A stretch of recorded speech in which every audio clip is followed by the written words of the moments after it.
punish or exclude those who did not share in its beliefs and practices, conditions were perfect for the coevolution of religion and religious brains. Consistent with Wilson's proposal, the geneticist Dean Hammer recently reported evidence from twin studies that suggests a particular gene may be associated with a stronger tendency to have religious and self-transcendent experiences. Religion, therefore, could have pulled human beings into the group selection loophole. By making people long ago feel and act as though they were part of one body, religion reduced the influence of individual selection, which shapes individuals to be selfish, and brought into play the force of group selection, which shapes individuals to work for the good of their group.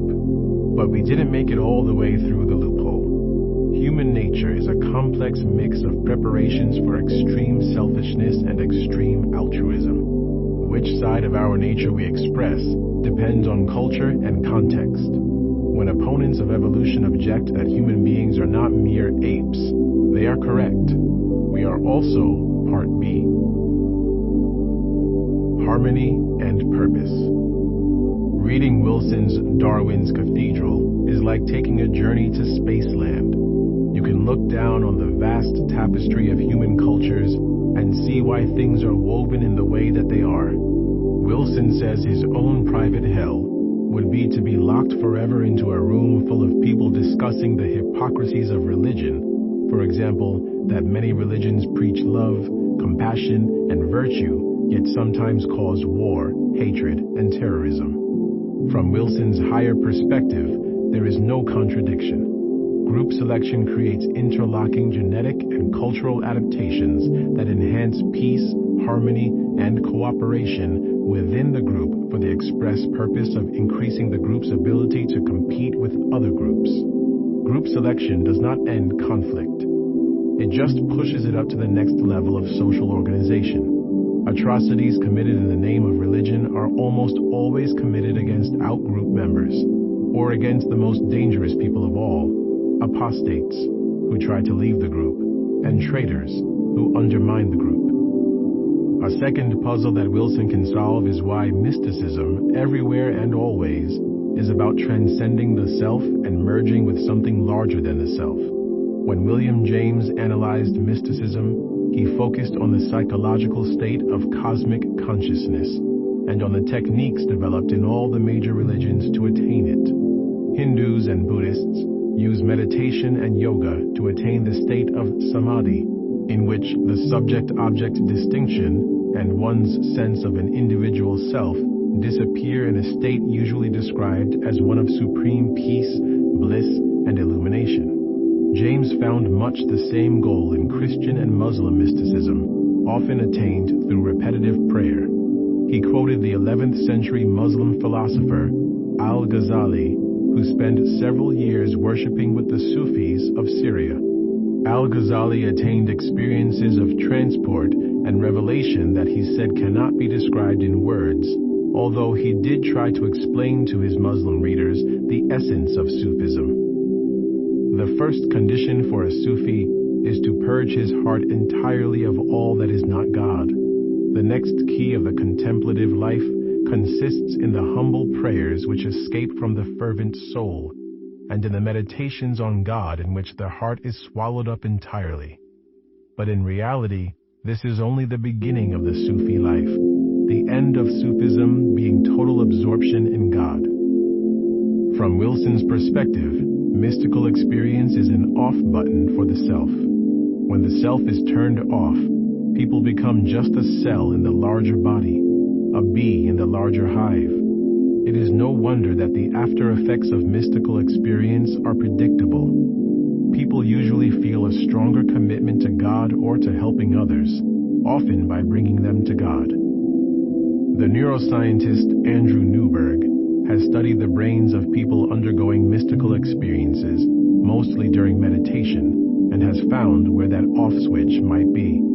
In the rear portion of the brain's parietal lobes, under the rear portion of the top of the skull, are two patches of cortex Newberg calls the orientation association areas. The patch in the left hemisphere appears to contribute to the mental sensation of having a limited and physically defined body, and thus keeps track of your edges. The corresponding area in the right hemisphere maintains a map of the space around you. These two areas receive input from your senses to help them maintain an ongoing representation of yourself and its location in space. At the very moment when people report achieving states of mystical union, these two areas appear to be cut off. Input from other parts of the brain is reduced, and overall activity in these orientation areas is reduced too. But Newberg believes they are still trying to do their jobs. The area on the left tries to establish the body's boundaries and doesn't find them. The area on the right tries to establish the self's location in space and doesn't find it. The person experiences a loss of self combined with a paradoxical expansion of the self out into space, yet with no fixed location in the normal world of 3 dimensions. The person feels merged with something vast, something larger than the self. Newberg believes that rituals that involve repetitive movement and chanting, particularly when they are performed by many people at the same time, help to set up resonance patterns in the brains of the participants that make this mystical state more likely to happen. The historian William McNeill, drawing on very different data, came to the same conclusion. When McNeill was drafted into the U.S. Army in 1941, basic training required that he march for hundreds of hours on the drill field in close formation with a few dozen other men. At first, McNeill thought the marching was just a way to pass the time because his base had no weapons with which to train. But after a few weeks of training, the marching began to induce in him an altered state of consciousness. Words are inadequate to describe the emotion aroused by the prolonged movement in unison that drilling involved. A sense of pervasive well-being is what I recall. More specifically, a strange sense of personal enlargement, a sort of swelling out, becoming bigger than life, thanks to participation in collective ritual. Decades later, McNeill studied the role that synchronized movement in dance, religious ritual, and military training has played in history. In Keeping Together in Time, he concludes that human societies since the beginning of recorded history have used synchronized movement to create harmony and cohesion within groups, sometimes in the service of preparing for hostilities with other groups. McNeill's conclusion suggests that synchronized movement and chanting might be evolved mechanisms for activating the altruistic motivations created in the process of group selection. The extreme self-sacrifice characteristic of group-selected species, such as ants and bees, can often be found among soldiers. McNeill quotes an extraordinary passage from the book The Warriors, Reflections of Men in Battle, that describes the thrilling communal state that soldiers sometimes enter. I passes insensibly into a we, my becomes our, and individual fate loses its central importance. I believe that it is nothing less than the assurance of immortality that makes self-sacrifice at these moments so relatively easy. I may fall, but I do not die, for that which is real in me goes forward and lives on in the comrades for whom I gave up my life. There is indeed something larger than the self, able to provide people with a sense of purpose they think worth dying for. The group. Of course, one group's noble purpose is sometimes another group's pure evil.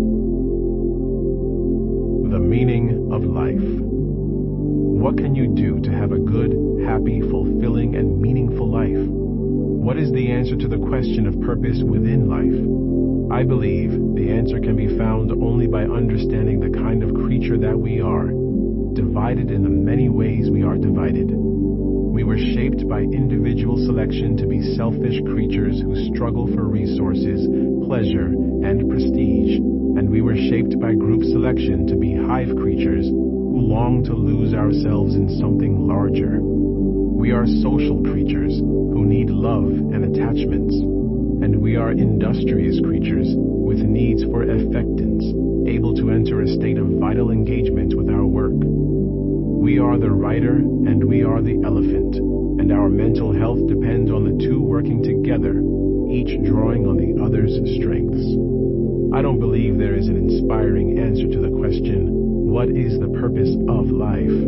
Yet by drawing on ancient wisdom and modern science, we can find compelling answers to the question of purpose within life. The final version of the happiness hypothesis is that happiness comes from between. Happiness is not something that you can find, acquire, or achieve directly. You have to get the conditions right, and then wait. Some of those conditions are within you, such as coherence among the parts and levels of your personality. Other conditions require relationships to things beyond you. Just as plants need sun, water, and good soil to thrive, people need love, work, and a connection to something larger.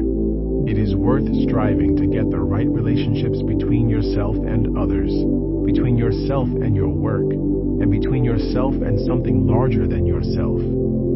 If you get these relationships right, a sense of purpose and meaning will emerge. Chapter 11. Conclusion on balance. All things come into being by conflict of opposites. Heraclitus, circa 500 BCE.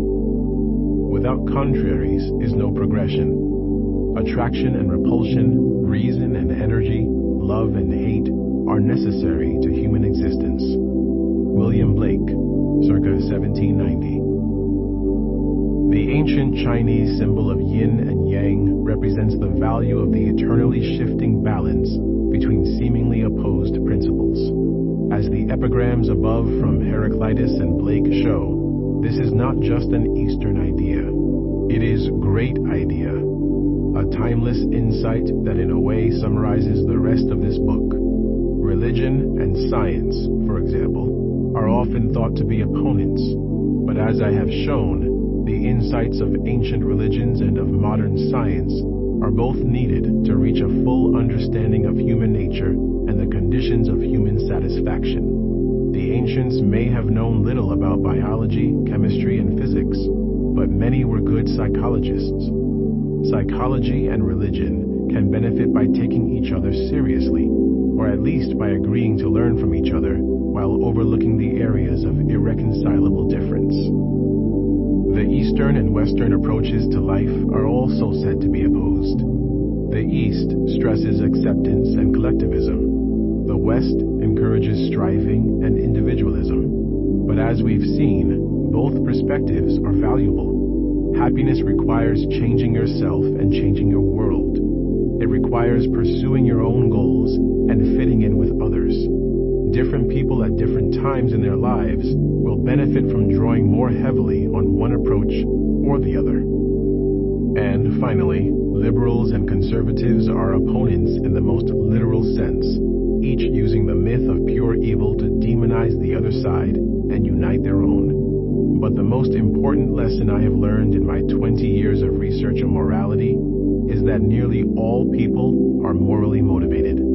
Selfishness is a powerful force, particularly in the decisions of individuals.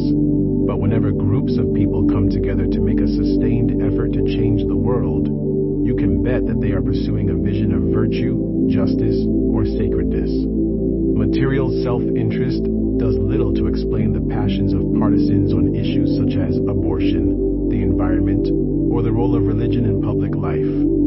Self-interest certainly cannot explain terrorism, but the selflessness made possible by groups of action can. An important dictum of cultural psychology is that each culture develops expertise in some aspects of human existence, but no culture can be expert in all aspects.